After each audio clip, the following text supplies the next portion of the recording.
this is AI with Dr. Craig Hansen, and I'm delighted to have Dr. Stacie with us here today, who's done some great writing and books around AI as a real mover and shaker in North America with AI and education as well. Good afternoon to you. Great to have you with us. Hi, everyone. I'm happy to be here and I'm pleased to share some information with New Zealand on a lot of the work that we're doing. I'm sure you guys are doing wonderful things in education, and I'm excited to talk with Dr. Craig. Awesome. Thank you, Dr. Stacie. How about you go ahead and tell us your backstory, the origin story of Dr. Stacie? Yeah. So I've been an educator in Chicago Public Schools for over 20 years.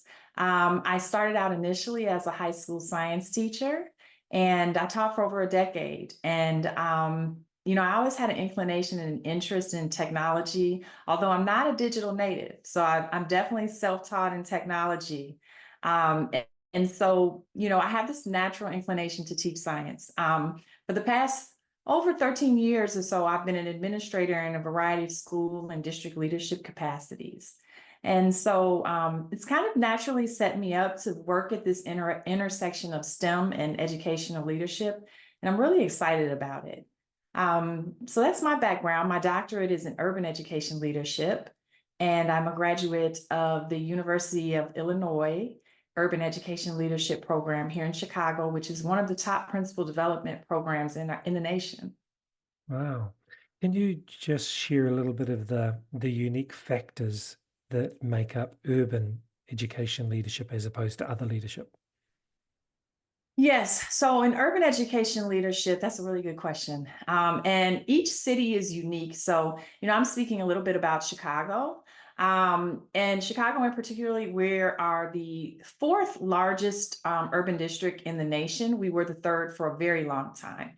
And in a large urban district, you have a tremendous variety and diversity of people and uniqueness and cultures.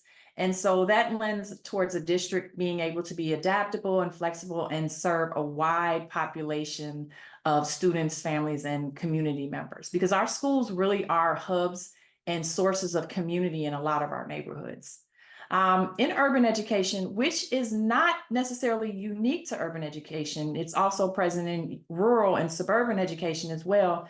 But we also have a high population of what would be considered underserved communities, particularly in large urban districts. And so finding equitable resources and ways to educate all students and make up any types of gaps or inequities that exist, it's really been a passion of mine since I've been an educator. Fantastic. The lack of equitable access to resources in urban areas. I think a lot of people would think, hey, you're in the city, you have good internet, easy access to a large number of people who might be experts in an area. Why do you think there are these areas of inequitable access? Well, particularly in America, you always have people who have differing levels of what we would call socioeconomic status, and those factors can be generational.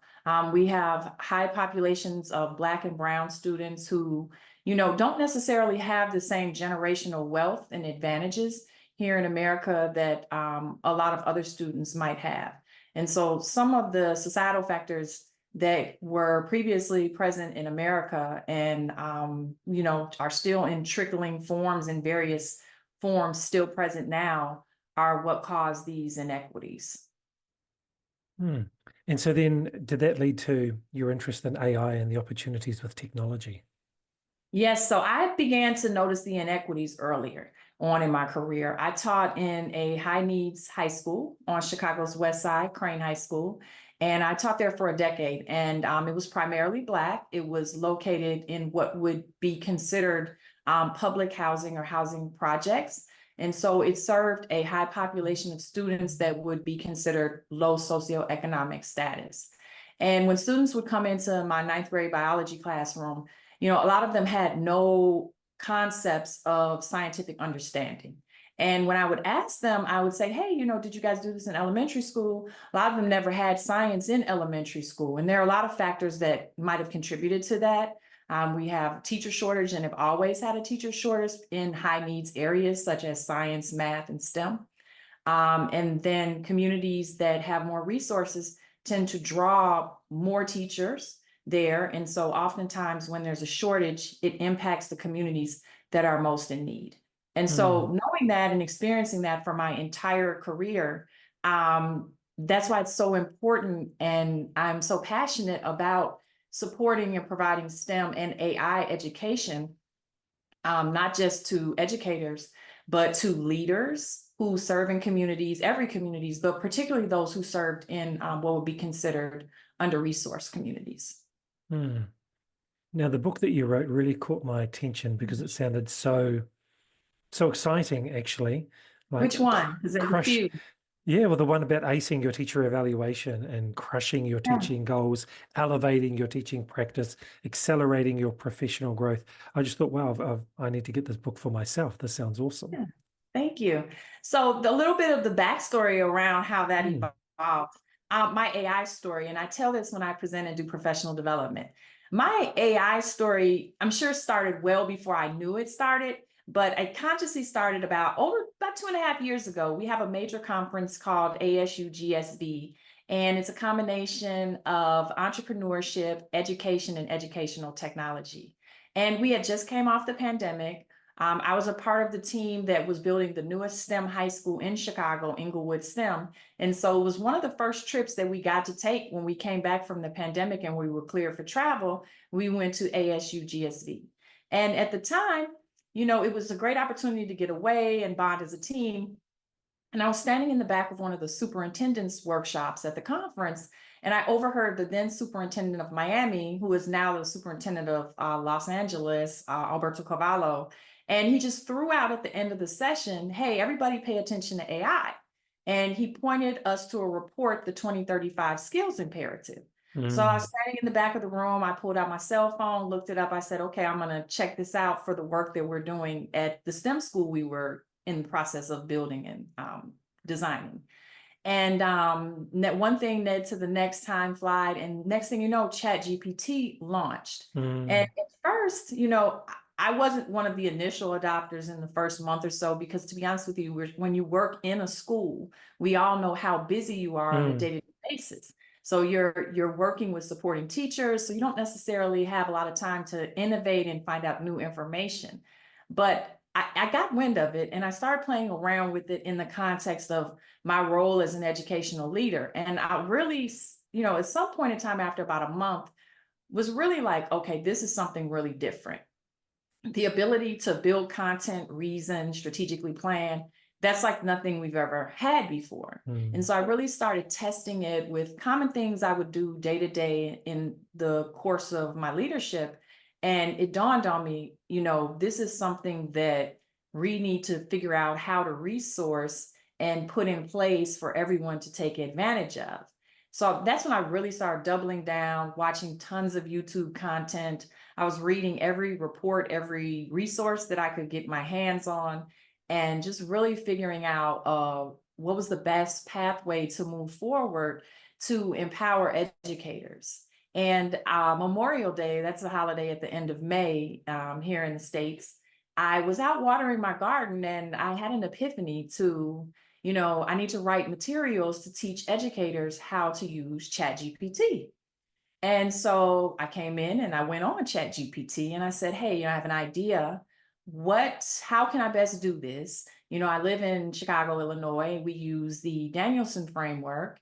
And, I put in several other common frameworks and common resources that are cited in the book. How can I kind of structure this? What would be valuable? And I really went through that iterative process of outlining, building out the content, going through my metacognitive process of how I learned to use ChatGPT at the time, and building out Ace Your Teacher evaluations. The name of it kind of was a joke, and it came off of teachers were going around joking that they were using ChatGPT to cheat on their teacher evaluation conferences. And so when I built out the name, I really wrote the book just as like an exercise and something fun to do. I had no idea that things would manifest. So I wrote that first book, and then the blue one behind me.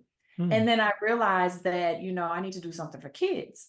So I've got teachers covered first. So let me build some content for kids. And all of these resources are on my website at edmaven.com, and I'm sure you'll share that in the YouTube notes. Mm, But I said, okay, so I built out a few smaller resources, problem-based, project-based learning for students of 13 and over here in the States to kind of go through that process of using ChatGPT, starting out with, kind of some simple skill tasks towards building up to building a larger project. Then, I sat on it for a while because I wasn't even sure how to market it. I've never written a book before. I put everything on Amazon and I was just like, okay, I guess the book will sell itself. Little did I know that's not how it works. And the whole summer went by and I talked to a friend of mine and he said, you need to write a book for principals and assistant principals to teach them how to use ChatGPT in order to push instructional observations, feedback, and to serve as a resource for them. And I said, you know what, you're right. And so I immediately, went back into writing mode and I created the companion guide, which is ACER instructional leadership, observations, evaluations, and feedback. And that's when things really started to take off. Principals, instructional leaders here in America really started to dig the book. It just became like a grassroots movement. Next thing you know, I was being contacted to come do speaking, provide professional development at conferences. Um, I've been brought into the entrepreneurship circle, and there's just a whole wide number of things that you can do when you really lean in on these mm, technologies in a constructive way. mm. Um, yeah, and so that's kind of how the story started and where we're at right now. It's great to know the background of how the book came to be and that you brainstormed with ChatGPT, because a lot of people think that, Amazon is flooded with a whole lot of books which are just spat out by ChatGPT, and you tell it to create a $3,000, 3,000 word book, and that's just how it happened. It's not. It's not. That's It's not how it absolute. happens. Yeah. I don't even think it could write that many words at one point in time. You really start out with that. It's the same, similar with the product ideation. Mm, And you come up with an idea or a product or a book or a concept. And a lot of times I just walk around, I have my Chat GPT app and I'll just say, I have an idea about something. What can I do? How would I work with people to teach them this? And it'll really help me flush out my own ideas in a way that, I mean, if I spent weeks and weeks and weeks and brought in a team of people, we probably could get there. But to be able to have that type of responsive feedback and interactive brain power at my fingertips at any moment is really something phenomenal. mm. I love the networking capabilities that come through being in education, and as you say, leaning in. I don't talk about the amount of time that I take to prepare when I go into a staff meeting or doing a teacher only day. But when teachers do get excited and then they spread the word, and I get a phone call from a principal in another school in another part of the country, hey, my relative or my friend works at this school, they said you did this. How about you come and share it with us? That's the exciting thing, isn't it? You can lean into it, you can prepare. But then when you see and hear people talking about it and recommending, that's so gratifying. That's motivating and exciting in itself, isn't it? Yeah, I mean, this entire process, it's like a dream come true. I being an educator, you don't necessarily even have time for a lot of networking because, as you know, Mm, we are all doing so much, and just the mm, energy we put into our students and our teachers, particularly as leaders, we're often last. And mm. so, spending that time since I've been on this entrepreneurial journey, being on LinkedIn, networking, now I encourage all of my friends who are still sitting principals or working in schools just like start a little bit on LinkedIn and building your network and Mm. connecting with people because you can learn so much in such a short period of time. And we're all so much more powerful when we work together and we combine our skills and talents. I would never have met you if I wasn't searching for AI education author on LinkedIn, and all those things came together. So I found you, and that's how I get to speak with amazing people doing great things. I'm wondering about your initial impressions when you saw the videos of ChatGPT 4.0. So I was actually in Portland at the time. I was preparing for at the University of Portland to present the next day, and I was staying with a friend who lives out there and her husband, and we were, the announcement came out, and they couldn't even understand. I was like, everything must stop. I was like, we have to record videos. We're presenting tomorrow. I have to be able to talk about this. And my at this point in time, like nobody has a full understanding of where AI is going, but I listen to Sam Altman, I listen to Elon Musk, I listen to the major players who are driving this work. And, if they're the ones driving these frontier models and, they're really who we should kind of be tapping into, because I'm sure they know things they're not even sharing yet. And Mm, as leaders, we've learned how to kind of listen, but really listen in between the lines as well. And so I know where AI, what they say, where the capabilities are going. So I can't say I was completely like floored or shocked, because I know pretty soon we'll have humanoid robots walking around interacting with us in that capacity. mm, But I was excited. I always try to break chat GPT and try to push it. I think like a high school student would, how far can I push this to get this to do something that it probably shouldn't do? Just because we know we need to think about those things, like what would our students potentially be trying to get it to do? mm. And so we had a really good time experimenting with it and putting all different types of information and just working with it. It's great. Yeah. If there's a school that is highly resourced and they have some people that are already playing with ChatGPT, Dante, Perplexity, they become comfortable with doing that. Maybe they're building their own GPTs and putting assessment matrices in there and trying to moderate resources and assessments and assignments. If there's a school like that who's actually really coming to grips with it, where do you think they need to be looking ahead to get ready for the next thing? So I always begin every conversation before I recommend the next thing. I like people to be aware of where we're at. So this conversation about AI ethics, Mm, privacy, safety, and bias and algorithmic bias is a huge conversation, mm, right? And so my initial recommendations, anytime I do a training or a professional development, even if you've sat through one of my trainings before, you're going to hear that conversation again, because we need to understand the tech behind the tech, right? right. And the real impacts. And so having those conversations within schools and with students so that they're informed decision makers and drivers of this work is critical. And we probably could have another podcast to talk about that. Mm. Yeah, that's powerful. That's really important. And then for the schools who are at the other end of the spectrum in New Zealand, a small school, slow internet, even though they should have at least wired internet, hardwired in. So low resources, maybe a few devices. How could they dip their toes into AI? So my base recommendation is going to be the same for both, right? But I can differentiate a little bit for you. So the school, both schools need to have this conversation around AI literacy, and that doesn't even require technology to that extent. There are videos on YouTube that can be shown that kind of talk about these different things. I have resources. So if you have an internet connection, you can connect to different resources to engage in those critical conversations with students, teachers, leaders. For a school that is just dipping their toe into technology, I think really just the adults experimenting with the technology, whether it be on their mobile phones, familiarizing themselves with it.